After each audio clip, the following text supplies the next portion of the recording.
বসিরহাটের বিজেপি প্রার্থী রেখা পাত্র তিনি সাংবাদিকদের মুখোমুখি হয়ে বললেন সমস্ত অন্যায় অত্যাচারের বিরুদ্ধে তিনি গর্জে উঠবেন, সন্দেশখালীর মা বোনেদের হয়ে তিনি কথা বলবেন। কিন্তু এই রেখা পাত্রকে বিজেপি প্রার্থী করা নিয়ে কিন্তু বিজেপির একাংশের মধ্যেই একটা প্রশ্ন উঠেছিল, অসন্তোষও দেখা গিয়েছিল। তারই উত্তরে বিরোধী দলনেতা শুভেন্দু অধিকারী আজ বললেন মহিলাদের উপর সীমাহীন অত্যাচার আন্দোলনের প্রতিনিধি হিসেবেই রেখা পাত্রকে প্রার্থী করা হয়েছে।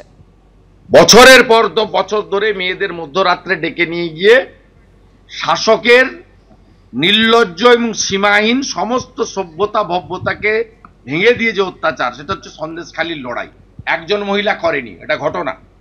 1000 জন তো দাঁড়াতে পারবে না, তাই সমস্ত মহিলার প্রতিনিধি হিসেবে আন্দোলনকে স্বীকৃতি দেওয়া হয়েছে। যেভাবে 2009 সালে 5ই জানুয়ারি নন্দীগ্রামে তৎকালীন উপনির্বাচনে ফিরোজা বিবিকে প্রার্থী করেছিল তৎকালীন বিরোধী দল, আজকের শাসক দল।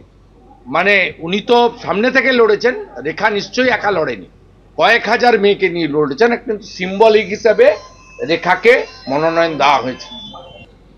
সন্দেশখালী কাণ্ডে ইতিমধ্যেই তোলপাড় হয়েছে রাজ্য রাজনীতি। সেই সন্দেশখালী বসিরহাট লোকসভা কেন্দ্রের অধীনে এবার সেখানে হাজী নুরুলকে প্রার্থী করেছে তৃণমূল। তার প্রতিদ্বন্দ্বী সন্দেশখালী আন্দোলনের অন্যতম মুখ রেখা পাত্র, যদিও জয় নিয়ে আত্মবিশ্বাসী তৃণমূল প্রার্থী। সন্দেশখালী গত কয়েক মাস ধরে যে বিষয়টি নিয়ে সামনে এসছে, আজকে সেই আন্দোলনের মুখ রেখা পাত্র বিজেপির প্রার্থী, কি বলবেন? আমি কি বলবো, তারা আন্দোলন করেছে মানুষ তো এটা পরিকল্পিতভাবে করা হয়েছে। এটা তো কোনো ঘটনাই ওখানে ঘটেনি, ইচ্ছাকৃতভাবে এটা করানো হয়েছে। যাই হোক, এর জন্য আমার কোনো চিন্তা নেই, মানুষ আমাদের সাথে আছে, আমাদের সাথে থাকবে। রেখা পাত্র প্রার্থী হয়েছেন, কি বলবেন? ও যেই প্রার্থীকে, আমার প্রার্থীর সম্বন্ধে আমার কিছু বলার নেই। সে দাঁড়িয়েছে, আশা নিয়ে সে জিতুক, সে 7টা বিধানসভা চিনুক আগে, তারপর জিতবে। ও তো বলে আমরা চুনোপুটি, আমরা ও জিতে গেছে এইসব বলছে, সে বলতেই পারে, গণতান্ত্রিক পদ্ধতিতে সে যা বলবে মেনে নিতে হবে। তার নিজের লোকের আগে মেনে নিক, তার প্রার্থীর পদ নিয়ে বিক্ষোভ হচ্ছে, সে জেতা তো দূরের কথা, সে কত ভোট পাবে ইলেকশনের 4 দিনে, জুন মাসের 4 দিনে দেখবেন। একটা ঝিলিয়াখালী দিয়ে তো সারা বসিরহাট লোকসভা হয় না, 7টা বিধানসভা নিয়ে একটা লোকসভা।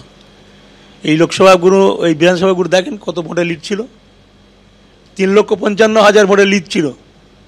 সেই লিড আলাদা থেকে উড়ে যাবে। ফের বেলাগাম আক্রমণে দিলীপ ঘোষ ফের বেলাগাম আক্রমণ করেছেন প্রচারে নেমে। মমতা বন্দ্যোপাধ্যায়কে উদ্দেশ্য করে এবং অভিষেক বন্দ্যোপাধ্যায়কে উদ্দেশ্য করে লাগামহীন আক্রমণ শানিয়েছেন দিলীপ ঘোষ, যার প্রতিবাদে সরব হয়েছে তৃণমূল কংগ্রেস। একই সঙ্গে প্রচার সেরে যখন বেরিয়ে যাচ্ছেন দিলীপ ঘোষ, তখন তৃণমূলের তরফে তাকে উদ্দেশ্য করে গো ব্যাক স্লোগান দেওয়া হয়।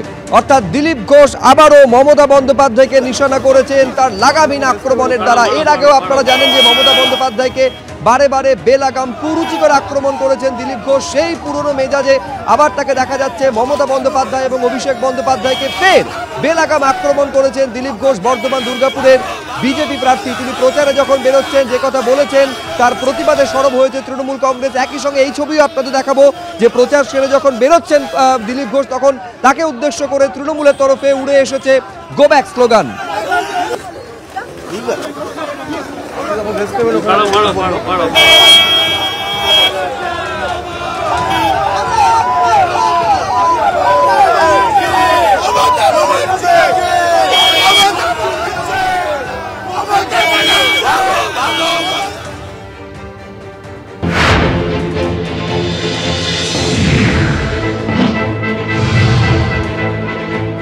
বাংলা নিজের ভাইপোকে চায়, বিহার ইউপি থেকে। দিদি গিয়ে গোয়াতে বলেন আমি গোয়ার মেয়ে, ত্রিপুরায় আমি ত্রিপুরার মেয়ে। মানে বাপ তো ঠিক করুন, যাত্রার মেয়ে হওয়া ঠিক নয়।